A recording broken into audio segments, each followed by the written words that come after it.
Right, super quick ignition cylinder replacement. 3 Phillips screwdrivers, 1, 2, 3. That pulls off your bottom piece. It's got just a little clips that connect it via the top piece. Just kind of twist it and pull down, it'll pop right off.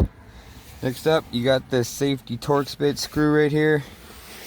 That goes right there. I just used some pliers. I don't have that bit, which is that. It's a safety Torx bit. It's a 35 with a hole in the center because that sticks out.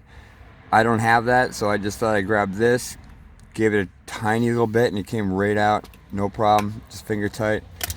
Next up, you just take a little pick piece, stick it right on. There's that little button right there.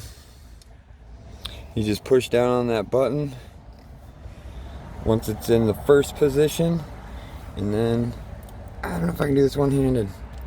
Yes, I can. You can even do it one-handed. Boom, pops right out. In order to get the other one in, just push that button on top down. There's that button. Just push that down. Make sure it's in first position. It'll slide all the way just right back in. There you go. Super quick ignition cylinder replacement.